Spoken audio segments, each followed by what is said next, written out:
Está en el aire Everest Talks Podcast, donde los negocios se unen con la innovación.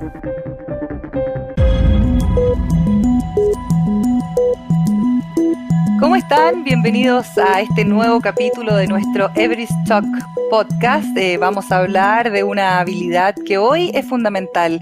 En tiempos de crisis hay que buscar nuevas oportunidades y la innovación parece ser el camino correcto. Pero, ¿qué es la innovación? ¿Cómo uno fomenta la innovación?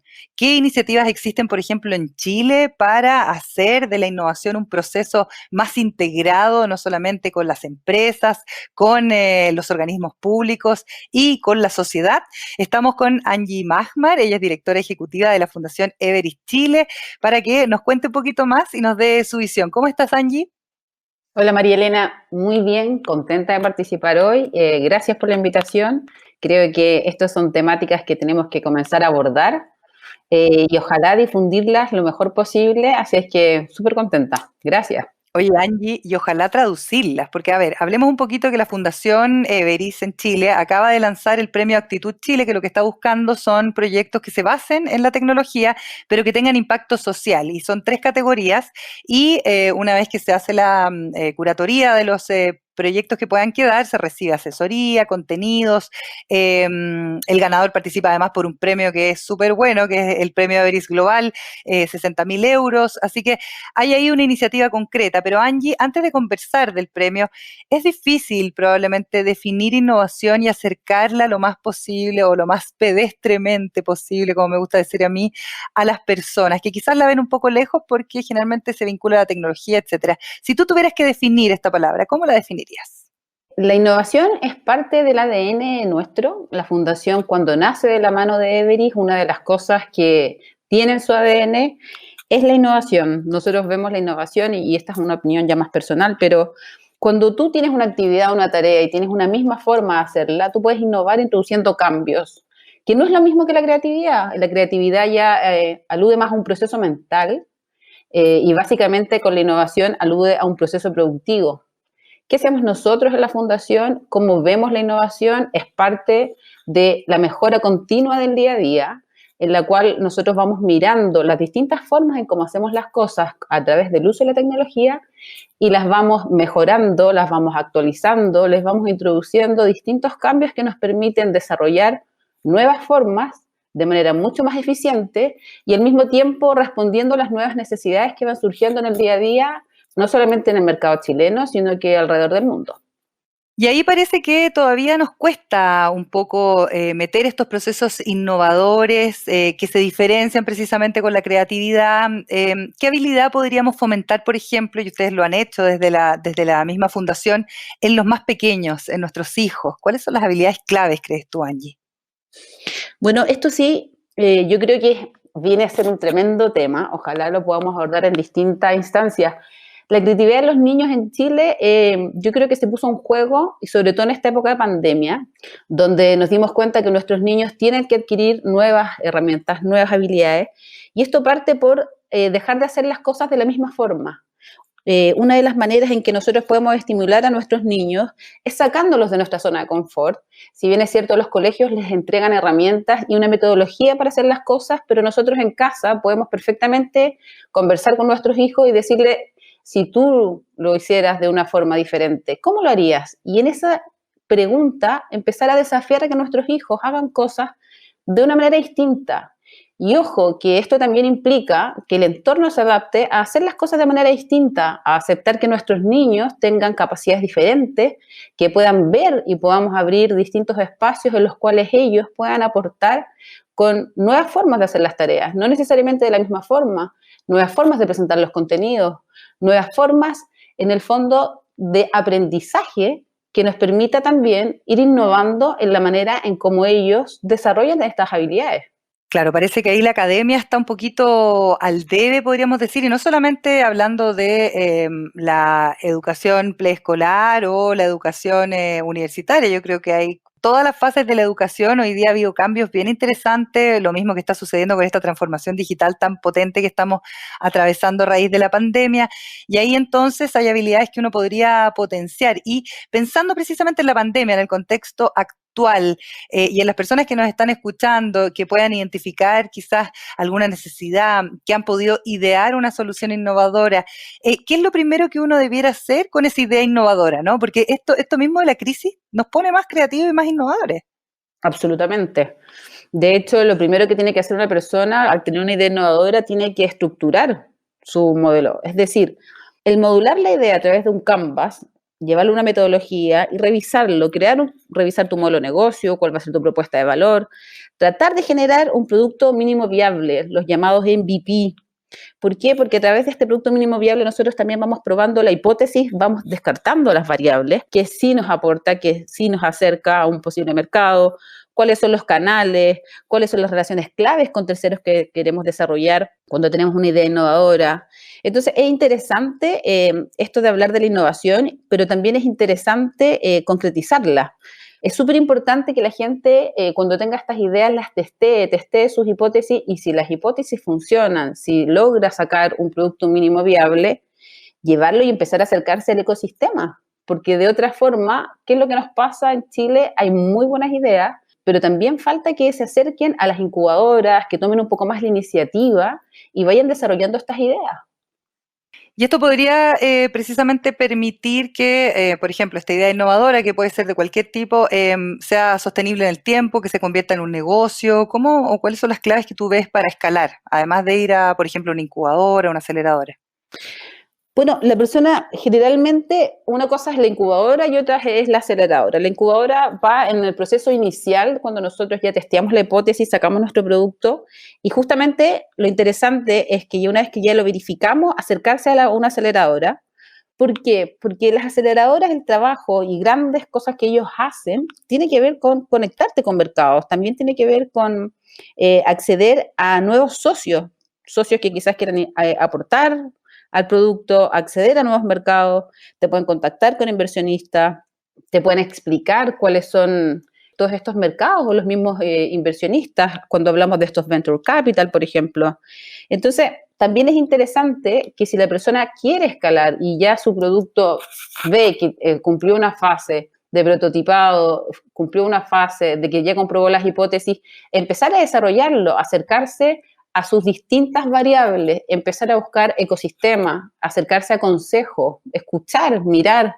Aquí también es interesante que la gente se instruya, no necesariamente se aboque solamente a desarrollar una idea, sino que también a verificar si ya se hizo en otra parte, cómo se hizo, y sobre todo si se hizo, si falló, si no falló, cuáles fueron los principales errores, apoyarnos un poco también los accesos que tenemos a nuevas literaturas, a cosas que nos aporten realmente a mejorar nuestro producto y finalmente que sea lo más escalable posible. Es interesante eso y también el trabajo que ustedes vienen haciendo con el premio Actitud que yo mencionaba hace un ratito, Actitud Chile, porque buscan potenciar precisamente los negocios, aprovechar las nuevas tecnologías.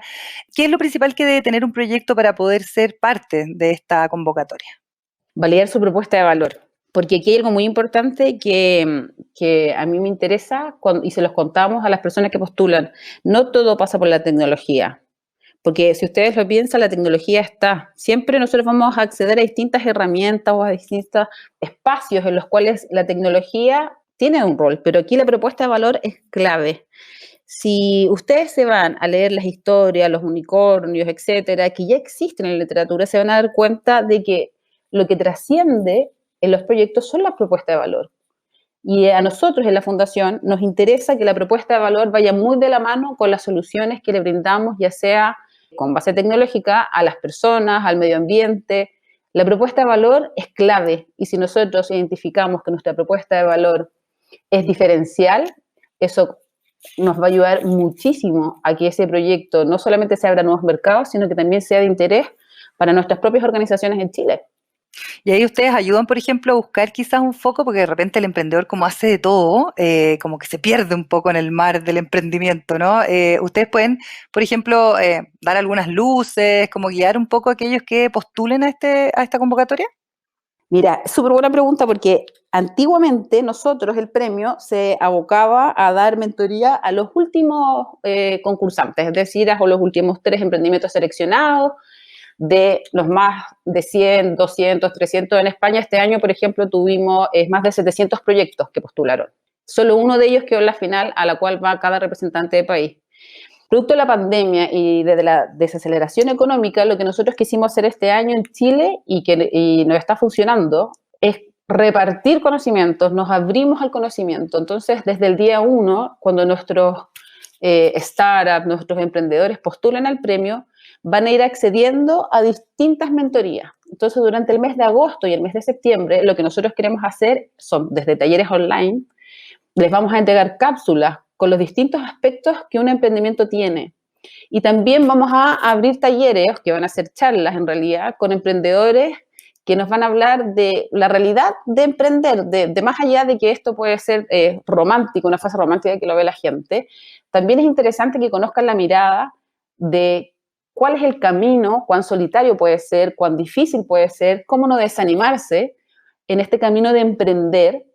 Entonces nosotros lo que hicimos fue estructurar una mentoría, nos unimos con un área que se llama IDEALS desde Madrid, que es parte de Everis España, y ellos nos ayudaron con una curatoría de una serie de contenidos que son interesantes, pero sobre todo son muy innovadores. Por lo tanto, lo que nosotros queremos hacer es tener la mayor cantidad de finalistas. Este año lo que nosotros buscamos es que la gente no solamente postule, sino que se vaya con su proyecto con la mayor cantidad de feedback posible, con la mayor cantidad de ideas, con la mayor cantidad de información. Yo no sé si ustedes lo han visto, pero las estadísticas hablan de un 75% de startups que mueren en el camino. Es importante lograr y transmitirles a esas startups qué conocimientos o esos mismos errores, por qué fallan y compartirlos. Y eso no está ocurriendo. Es súper importante este año para nosotros, porque queremos que las startups chilenas despeguen, ya sea nuestro ecosistema, y también tener conocimiento de que nosotros en Chile somos un polo importante dentro de Latinoamérica en el tema de emprendimiento e innovación. Entonces queremos posicionarnos, queremos generar impulso, queremos generar un ecosistema, queremos generar redes, y eso básicamente es lo que vamos a hacer a través de la metodología que vamos a entregar. Interesante, y además tiene que ver con la actitud, como lo dice su nombre, Angie. Oye, ya te voy a preguntar dónde la gente puede buscar más información, pero antes, volviendo un poquito atrás en nuestra conversación, comentábamos sobre cómo fomentar la innovación en los más chicos, ¿no es cierto? Un poco el trabajo que ustedes también hacen desde la Fundación. Ahora vámonos al ámbito empresarial. ¿Cuáles serían los beneficios para las compañías precisamente de contar con colaboradores que de verdad integren la innovación dentro de sus procesos de trabajo? Yo creo que toda organización que integre este tipo de talento, es decir, las personas que quieran desarrollar miradas innovadoras, ganan en dos ámbitos. Uno, en la disminución de los costos. Siempre es interesante que los colaboradores nos den feedback o aporten en maneras diferentes de hacer las cosas, sobre todo cuando ya las cosas vienen haciéndose de un mismo formato o una misma forma en mucho tiempo. Nosotros con el contexto actual nos vamos a enfrentar los próximos 3 años a contexto duro, no viene fácil. Por lo tanto, un colaborador innovador puede aportar a hacer las cosas con una propuesta de valor diferente, lo cual te permite al mismo tiempo sostenerte en mercados que entiendan que la innovación es parte de la mejora continua, que la innovación es parte de la generación de nuevos talentos, que la innovación es parte de generar un ecosistema, pero también un ambiente de trabajo que lo potencie. Y ahí ganan tanto colaboradores, porque tú atraes talentos, y las organizaciones, por otro lado, porque van disminuyendo costos con la mejora continua de las cosas y en la manera de hacer las cosas. Ahí hay un tema interesante que tiene que ver con esta misma transformación digital que hemos caído de cabeza en ella, ya lo comentamos en otros capítulos de nuestro podcast, pero que también aceleró un cambio que yo creo que llegó para quedarse. Había sido mucho el diagnóstico que habíamos hecho, pero ahora ya lo estamos viviendo en la práctica. Y quiero preguntarte dos cosas que me gustaría conocer bajo tu perspectiva. La primera es, ¿qué tan importante es que finalmente las empresas también reconviertan a sus trabajadores, los inserten en este medio tecnológico que ya es parte del día a día? ¿Y qué iniciativas te gustaría ver que emanaran precisamente, no sé, de grandes compañías o de empresas icónicas que pudieran dar un ejemplo para que otras las siguieran? Yo creo que acá tenemos una tarea que tiene que ver con acercarnos a la academia también, que las organizaciones se acerquen a la academia. Aquí yo no lo veo solamente como del lado de las organizaciones. Yo creo que el ecosistema completo tiene que cambiar, es decir, las universidades tienen que acercarse también a las organizaciones, Tienen que estar más conectadas las universidades, la educación técnico-profesional, tienen que estar mucho conectadas con la industria, con las tendencias. Cuando una organización busca generar espacios en los que se valore la creación de, por ejemplo, espacios co-creativos para realizar un proceso, revisión de sus procesos con una mirada co-creativa, introducir nuevas metodologías como lo son las metodologías ágiles, y eso al mismo tiempo acercarse a la academia, entender cuáles son los procesos que estamos viviendo, porque no solamente las organizaciones están necesitando de estos talentos, sino que las universidades, la educación técnico-profesional, incluso los colegios, porque esto es bien transversal.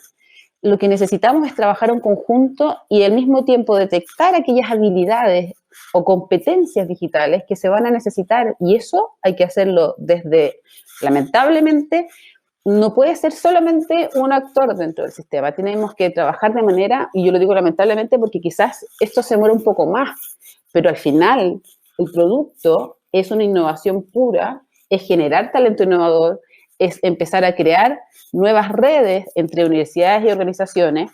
Si yo como organización, el ejemplo que estamos creando ahora con una fundación, me interesa crear talento, perfectamente puedo ir y hacer convenio con una academia, con una universidad, con una startup, que ayude a sus colaboradores a desarrollar estas competencias. Si yo no lo tengo en la organización, puedo salir a buscarlo afuera. Y para eso tengo que hacer alianzas, tengo que hacer vínculos.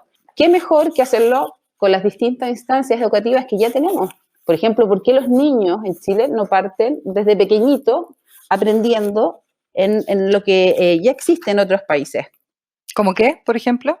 Por ejemplo, varios países que tienen el concepto que se llama Living Lab, donde los niños pueden aprender a hacer las cosas de manera distinta en contextos protegidos. Nosotros eso son ideas que ya existen y podríamos perfectamente adaptarlas. Por supuesto, por supuesto. Y hoy día, al parecer, son fundaciones como la Fundación Everis las que están haciendo ese trabajo, pero falta ahí una política que integre y que permita esta colaboración de la que tú estás hablando, Angie, que me parece que es fundamental y que yo creo que va a ser una tremenda herramienta para poder salir de esta crisis que es una crisis mundial, ¿no? Absolutamente de acuerdo. Pero también hay que impulsarlo. Claro. Y eso tú ves que viene de la política pública, que tiene que ver con las mismas empresas. ¿Cómo lo veo? Un mix de todo. Mira, el ecosistema ha crecido harto los últimos 10 años, de hecho al inicio se hizo muy bien, pero necesitamos recuperar esa fuerza, porque a nivel latinoamericano, como te comentaba anteriormente, nosotros estamos muy bien rankeados, pero este impulso inicial no se ha mantenido en el tiempo, entonces debemos buscar recuperarlo. Si bien es cierto, hay políticas públicas, faltan, absolutamente de acuerdo, pero también falta que se involucren las organizaciones. Por ejemplo, vámonos a un caso, Banco Estado, ahora, post pandemia, como dinamizador de los créditos a emprendedores. ¿Cuál va a ser el foco? ¿Cuáles van a ser las facilidades? Corfo, ahora mirando post pandemia, ¿cómo va a apoyar a los emprendedores? ¿Cuáles van a ser las herramientas, las instancias? Ya existen y si existen, ¿cómo se están difundiendo? Entonces, la mirada es un poco transversal. También implica que las organizaciones están pasando por momentos difíciles y duros. Tienen que ver cómo sacar adelante sus negocios. Por lo tanto, hay un rol del Estado que es muy importante en todo esto que viene de retomar este impulso. Importante donde se pongan los énfasis. Angie, por último, ¿nos puedes recomendar algún libro de cabecera? ¿Qué libros como para poder aprender un poquito más de este tema de la innovación? ¿Qué es lo que te gusta a ti para recomendar? No sé, puede ser en fase inicial, intermedia, lo que tú quieras. Pucha, si partimos por los clásicos de los clásicos, tenemos La innovación abierta, el Open Innovation, de Henry Chespock. No sé si les gusta en inglés o en español, pero está. Yo les voy a ir dando libros que, por ejemplo, están todos disponibles en la red. También está Salim Ismail, un clásico, que son las organizaciones exponenciales. Ese es un caso bien interesante, con Singularity, o sea, revisar las startups, los unicornios, identificó elementos, características que tenían en común. Entonces, un estudio bien interesante. Otro que me gusta harto a mí, Eric Rice, de Lean Startup, cómo aplicar, cómo introducirse en este mundo. Yo creo que al que le gusta la innovación y el emprendimiento puede ser un buen libro. Y otro que es un poco lento de digerir, pero bastante interesante, que yo todavía lo tengo cruzando el abismo, de Geoffrey Moore, ¿Por qué? Porque es un libro, fíjate que al principio quizás un poco más lento, pero te hace pensar harto y te hace revisar cosas de tus propias ideas e innovaciones, que a mí la verdad lo recomiendo porque es un muy buen libro. Los libros de cabecera de la directora ejecutiva de la Fundación Everest Chile, Angie Magma, que conversaba con nosotros. Muchas gracias por este espacio, Angie, y por tus reflexiones. Gracias a ti, gracias por invitarnos y en especial gracias por tocar estos temas que a nosotros nos apasionan, nos gustan, son parte de nuestro ADN y nos queremos posicionar, de hecho, como un referente que aporte en estos temas. Así que 1.000.000 de gracias. Yo creo que Everest ya es un referente. La idea es que más y más gente pueda entenderlos mejor y podamos ya comenzar este camino de la innovación ahí con todo. Gracias, Angie, gracias a todos por escucharnos. Terminamos este capítulo de Everest Talks Podcast. Que estén muy bien, nos encontramos en una próxima oportunidad. Escuchaste Everest Talks Podcast, donde los negocios se unen con la innovación. Cada semana hay novedades por aquí. Hasta pronto.